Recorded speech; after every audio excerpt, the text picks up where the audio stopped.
What's happening, bulls? How are you? Hopefully not too bad after the yo-yo price action that's just happened in the crypto market over the weekend and the last today. So few things that we can cover, a lot of things we can cover, but we'll keep it relatively compact and simple. Just gloss over some key points that have helped me throughout the last 7 years of trading crypto. First thing is, watch out for the weekends when the market's bullish. That's when the order books are thin. That's when people are on their phone. That's when retail's ready to get wrecked. And a lot of the time you'll see that it is on Friday or Saturday. I've said this millions of times. I'll continue to say it. Watch out for the weekends in a bull market. Watch out for the weekends, because if you haven't noticed yet, that's when you're most likely to get liquidated. If you're trading high leverage, careful sleeping with your positions open. There was a lot of talk getting around on crypto Twitter and Telegram and everything today about this being the largest altcoin liquidation in history. I can't find any articles. I just hear a lot of people saying it. So if that is the case, Steezy said it, so he's probably got it from somewhere. Then congratulations if you've survived through it. It is a big thing. When the market's way too heavily on one end of the boat, then the boat flips and people need to get wrecked. It's literally, liquidations are just a greed equalizer. So it's like a greed check. Are you greedy? Check yeah. And that's what happens when too much of the market is certain on one thing. They're susceptible to max pain. I can't find the exact article, but a lot of money was lost. Largest peak liquidation, $55 million in long liquidations in one single hour, nearly $1 billion liquidated across the crypto market. So according to CoinGlass, a eye-whopping $963 million worth of crypto has been liquidated in the past 24 hours alone. This is the biggest amount of liquidated crypto since early March, they said. So maybe not that much. But apparently, if you just put the altcoins to the side in their own little bubble, it is the most that's happened. Big pain for a lot of people. Hopefully you weren't wrecked. I don't use much leverage at all on trades that I'm sitting on for a long time just because of this. The way the leverage works is, say you get 100, so just say 100%, and then you divide it by the leverage. So let's just say we're using 5x. You get 100 divided by 5, that's 20. So if there's a 20% move, you get liquidated. All right, so if you got 100 and then you're using 50x leverage and there's a 2% move, you get liquidated. And unfortunately, it's actually even tighter than what I just said. It's what I said times 0.75, because there's a 25% buffer zone that the exchanges want to cover their ass in case of volatility, and they can't look after themselves enough, and they don't want to lose out. So exchanges do not want to lose out and lose money on your fuck up, basically. So let's have a little look at where these charts are sitting and how the market is looking. So we talk a lot about news failures, positive and negative news failures. I specifically talk a lot about that because when it comes to big news events, they typically do signal tops and bottoms. We've had two large news events in the last couple of days, one being the bombing or the attack in the Middle East, which shouldn't be any surprise to anybody because that shit's been going on for a long time. It's just one thing after another. But when a market is over leveraged and fragile, like we said in the Trade Ideas channel, Bitcoin's at top resistance, market's fragile, not a good time to open altcoin longs. So just anything can just set it off. Realistically, if you look at the stock market, the S&P 500, it started tanking a bit, like it started coming down below this distributing area up the top here. It's just sort of started grinding down, but at the same time, is this as big of a reaction to potentially World War III? Not really. So what is, like, if you want to compare that, do you remember COVID 2020, like boom, like gaps. We're talking gaps down. The market can't even handle it. Just gapping, huge amounts of losses for the stock market, for the S&P 500. That is a lot, especially at those prices that it used to be. Let's see what we got in this red bar. 1%. You know, we're talking 7% and 4%, 5% in one days, and gaps. So not really super scary. And then we've got some bullish news. So we'll just say, which is the Hong Kong ETF, the Chinese ETFs. So we will just say, what happens when there is negative news and it succeeds? Price will continue red barring as if it really matters. This here is actually pretty bullish formation. You've got a liquidity sweep to literally to the lows of our bottom of our range in this area.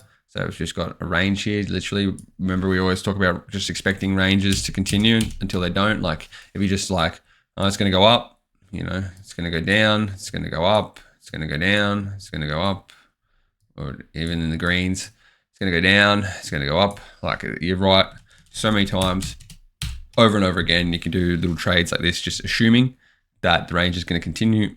And then you're wrong once, or you're wrong once. So it's like, you know what I mean? Like I'm happy to get, say, playing blackjack, and you get eight wins in a row, and then you lose the ninth. Like unless you were all in on that ninth, then you're literally 8-1, and that's an awesome go. We talked a bit about the my video, and also with Steezy, about like the formations, and is the lower low in the room with us right now. So obviously I was going like this, higher low, higher low, higher low. We had a trend line here. It busted through the trend line. At the end of the day, it is still in the range. So the range has continued. But what the thing with, and I did mention this in that video as well, is just about zooming out. It's like, we're on the daily now. Let's zoom out a bit. Let's go 3-day. Okay. So we got high, low, high, pretty much equal low, higher high. Is that going to be an equal low again? It's like, it depends on what time frame we're looking at, you know. It's not, this is all like, it feels raw because you live in it, but if you zoom out, it's just ranging. And another really important thing to note is, it's probably the wrong chart to look at. Just flick back over to this other one where we've done, and we've traveled across this whole year on. It's been a good year. It's been a great year. And you know why it's been a great year? Because we've stayed bullish. We've literally stayed bullish. So market goes down before it goes up. Well, you can't see, my head's in the way. Market goes down. See, the market goes down before it goes up. Market goes down before it goes up. Market goes down before it goes up. Market goes down before it goes up. And this was obviously down a little bit, down before it goes up. Like that's just how price action works. It's just everybody's surprised when the price doesn't go like this. People need to take profit. People need to buy. People need opportunities. The market gives so many beautiful opportunities. We have gratefully bought in at a lot of them. Yeah, look at this shit. These are all the times we're buying. We posted in the main channel. We bought there at the exact bottom. Bought there, bought there, bought down here, bought down here. It's like market goes down before it goes up. We're bullish. I can see potentially at least one more grand finale where the market just really gets stretched out. It's just like running on fumes. I'm still bullish. I've been bullish this whole time. I'm going to be bullish until I'm proven not. What would make me not bullish? It's going to take a lot, and I'm going to be real late. That's why I take profit. That's why I'm happy about it. For me not to be bullish, for me to be bearish would be like really good news. For example, this Hong Kong ETF is actually massive. It's hidden behind all this. It's hidden behind all this FUD with the war and just the shitty price action, all these liquidations and stuff. But this news is massive. So if we do start breaking down, start getting some red candles, then definitely going to be questionable. Like if we move back into the 50Ks after this Chinese ETF thing, then yeah, I'm going to be questioning things for sure. But anything can happen in markets, obviously. So like down before it goes up, well, what if it just goes like this and then it gigascends? It's just like, the way to call the top is by taking profits, not by speculating. Listen, I can make. I've so this. I'm gonna have to get used to saying this a million times, and I am. I'm just saying it to you, just in case you're sort of relatively new. Say it all. I say it all the time. I can make a mad case. I could make a great case for this being the top. I could make an awesome case for this being the top. This being the top, because you get people all over the internet searching for something to make their bias correct, something to back themselves with, some evidence, some indicator that's never done this before, or some news, or this or that, or some macro thing, and then next minute they're right for 2 days and gig ascend again. They're right for a week. They rejoice. The bears rejoice, and then back to your cave, back to your fucking cave of which you came. So I'm pretty much going to leave it there because time's ticking, and I don't want to bore you. But when it comes to altcoins, if you've gotten stopped out or if you're getting shaken out, it's because you've had too high leverage, or you didn't actually truly believe in your position long term, or you stayed in your position for too long. So liquidations, these flash crashes, they're exposing events. They expose you for doing the wrong thing. That's what they are. It's just, think of it as just like you versus the market, and the market just went, yo, check. You fucked up, check ya, bang. Like, you know what I mean? It's just say playing chess with it, and you just made a bad move, and the market's just like, boops, punished. That's what these liquidation events are. If you've been making the right moves, then there's nothing to stiff you on. We'll just quickly I forgot funding rate. We've been seeing a bit of red funding rate. I'll just show you, just making sure you can see it good. Red on the funding rate. People are more aggressively shorting right now. They're bearish. So the majority of people are bearish right now over the last couple of hours, and realistically over the last couple of days, basically since the weekend. We can see these reds where it started. This is what we love to see in a bull market, honestly. You just want to see most, like, people really, like, this happens after the longs have been destroyed, so there's not many longs, and then there's also more shorts coming in, so it sways. So there's more people going short than there is going long on Bitcoin right now, which is fucking awesome to see if you're a bull. Because if you zoom out, when does this shit happen? This shit happens longs. See the red down there? This shit happens long times ago. I hope this doesn't remove it. Here we go. Please excuse. See these little speckles? Look at this.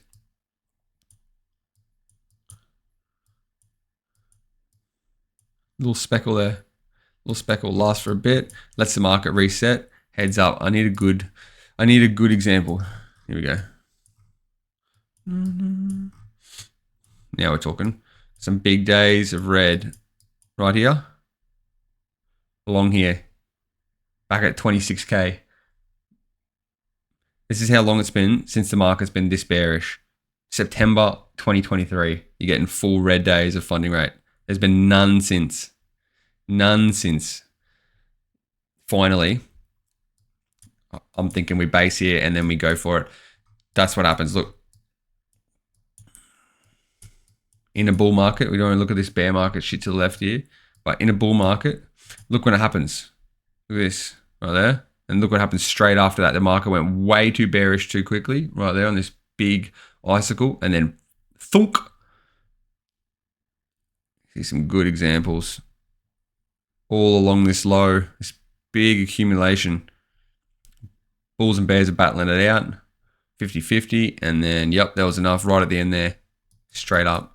So great to see on the funding rate. It's still a crystal ball of an indicator. Liquidation map. You know, a lot of longs to still be liquidated, apparently. But this would be all, yeah, see the numbers are quite low on the side here. So these are all lower leverage ones that are still active. So you can always hunt that. We'll just have a quick look at the long short ratio on Binance. See if it's been reset at all. It hasn't. So the majority of the accounts are cruising in on maybe this. So there's still a large amount of accounts on Binance that are long. This doesn't mean the position size These are the position sizes here. These are people with the larger positions. So 55% are long of the top traders. So top 20% of traders on Binance. We've got a module about this on the website. Have a look. Top 20% are 55% long in their positions and 61% on the accounts. And then just all accounts overall, 63 of all accounts, not the amount of money, they are long. So maybe they need to get wrecked some more. But I'm bullish here, as always. Way more bullish after this massive liquidation event. Very bullish indeed. So we'll see how tomorrow pans out. And I've already started nibbling at a bit more Bitcoin, some altcoins as well. So might have a large accumulation posted tomorrow or right now, in fact, because the more I look at it, the more I think, hey, what a great candle close and just what a great continuation of the range. And how fucking bullish can you get Chinese ETFs? So I love the fact that everyone's bearish right now. I love the fact that people are calling top. It just makes me so much more bullish. So take it easy. Take it easy on the altcoins.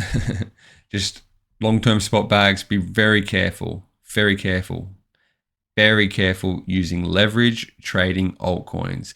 The order books are thin. The price can move this much in this quick.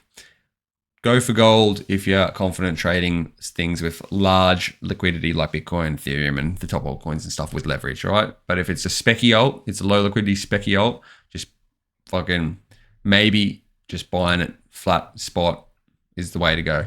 Take it easy. Talk soon.